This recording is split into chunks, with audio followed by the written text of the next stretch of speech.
കാർഷിക വാർത്തകൾ.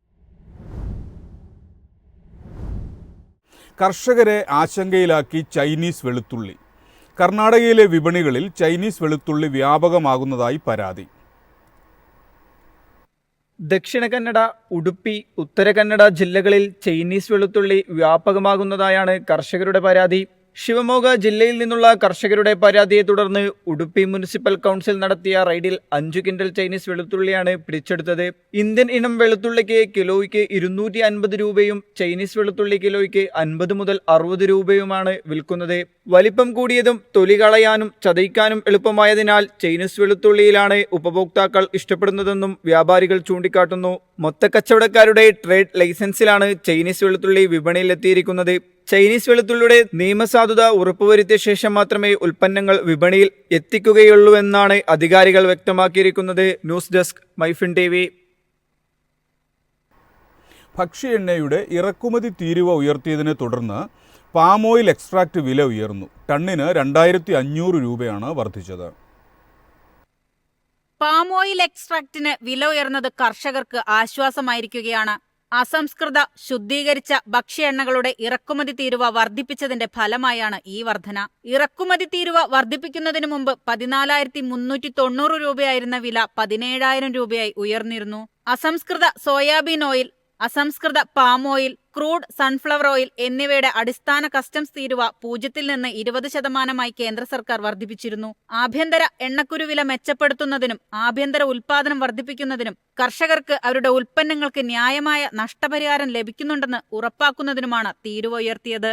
എന്നാൽ പാം ഓയിലിന് വിലസ്ഥിരതയാണ് വേണ്ടതെന്നാണ് കർഷകർ ചൂണ്ടിക്കാട്ടുന്നത്. ഉൽപാദനക്ഷാമം മൂലം ചെലവ് വർദ്ധിച്ചിരിക്കുകയാണ്. പാം ഓയിൽ ഉൽപാദനത്തിൽ മുന്നിലുള്ള തെലങ്കാനയ്ക്ക് എക്സ്ട്രാക്റ്റ് വില വർധനയിലൂടെ 12 കോടി രൂപയുടെ അധിക വരുമാനം ലഭിക്കും. News desk MyFin TV. കർഷകരുടെ പ്രശ്നങ്ങൾ പരിഹരിച്ചാൽ 20% വരുമാനം വർദ്ധിപ്പിക്കാൻ കഴിയുമെന്ന് കേന്ദ്ര കൃഷി മന്ത്രി. ഭാരതീയ കിസാൻ യൂണിയൻ അംഗങ്ങളെ അഭിസംബോധന ചെയ്ത് സംസാരിക്കുകയായിരുന്നു മന്ത്രി. മലിനമായ ഫാക്ടറി ജലം ഒഴുക്കിവിടുന്നതും ട്രാൻസ്ഫോമറുകൾ മാറ്റിസ്ഥാപിക്കുന്നതുമായ പരിഹാര നടപടികൾ കർഷകർക്ക് ആശ്വാസമാകുമെന്ന് കേന്ദ്ര കൃഷിമന്ത്രി ശിവരാജ് സിംഗ് ചൌഹാൻ ചൂണ്ടിക്കാട്ടി. മന്ത്രിയുടെ പ്രതിവാര സീതാ സംവാദ് പരിപാടിയിലാണ് ഇക്കാര്യം വ്യക്തമാക്കിയത്. പ്രശ്നങ്ങൾ ചെറുതാണെന്ന് തോന്നുമെങ്കിലും അവ പരിഹരിക്കുന്നതിലൂടെ കർഷകരുടെ വരുമാനം 10 മുതൽ 20% വരെ വർദ്ധിപ്പിക്കാൻ സാധിക്കുമെന്നാണ് കണക്കാക്കുന്നത്. കൃഷിച്ചെലവ് കുറയ്ക്കുക, ന്യായവില ഉറപ്പാക്കുക, വെള്ളക്കെട്ട് തടയുക തുടങ്ങി കാർഷിക മേഖലയെ ബാധിക്കുന്ന വിവിധ വെല്ലുവിളികളെക്കുറിച്ച് കർഷക നേതാക്കളുമായി മന്ത്രി ചർച്ച നടത്തി. സംസ്ഥാനവുമായി ബന്ധപ്പെട്ട പ്രത്യേക കാർഷിക വിഷയങ്ങൾ അതത് സർക്കാരുകൾക്ക് കൈമാറുമെന്നും അദ്ദേഹം അറിയിച്ചു. പ്രശ്നപരിഹാരം വേഗത്തിലാക്കാനും കാർഷിക ഉൽപാദനക്ഷമത വർദ്ധിപ്പിക്കാനും മന്ത്രാലയത്തിനും കർഷക സമൂഹങ്ങൾക്കുമിടയിൽ നേരിട്ടിടപെടാനുമുള്ള അവസരങ്ങൾ ഉറപ്പാക്കാനും മന്ത്രാലയം ലക്ഷ്യമിടുന്നുണ്ട്. News desk MyFin TV. തെക്കു പടിഞ്ഞാറൻ മൺസൂൺ മഴയിൽ വർധന. 4 വർഷത്തെ ഏറ്റവും ഉയർന്ന മൺസൂണാണ് ഇത്തവണ. നടപ്പ് ഖാരിഫ് സീസണിൽ കൂടുതൽ വിളകൾ വിതയ്ക്കാൻ കർഷകരെ സഹായിച്ചിരിക്കുകയാണ് ഈ സീസണിലെ തെക്ക് പടിഞ്ഞാറൻ മൺസൂൺ. കാർഷിക മേഖലയ്ക്ക് ഇത് ശുഭസൂചനയാണ്. സാധാരണ മൺസൂൺ മഴ കാർഷിക മേഖലയിൽ മൊത്ത മൂല്യവർധന മെച്ചപ്പെടുത്താൻ സാധ്യതയുണ്ട്. ഖാരിഫിന് മാത്രമല്ല, വരാനിരിക്കുന്ന റാബി വിതയ്ക്കും ഗുണം ചെയ്യുമെന്നാണ് പ്രതീക്ഷിക്കുന്നത്. അതേസമയം രാജ്യത്ത് ജലസേചന സൗകര്യങ്ങൾ വർദ്ധിച്ചിട്ടുണ്ട്. ഖാരിഫ് സീസണിൽ മൺസൂൺ മഴയെ ആശ്രയിക്കുന്നത് ക്രമേണ കുറയുമെന്നാണ് സൂചനകൾ. പ്രീ മൺസൂൺ പ്രവചനത്തിലും കൂടുതൽ മഴ ലഭിക്കുമെന്ന് കാലാവസ്ഥാ വകുപ്പ് അറിയിച്ചിരുന്നു. News desk MyFin TV.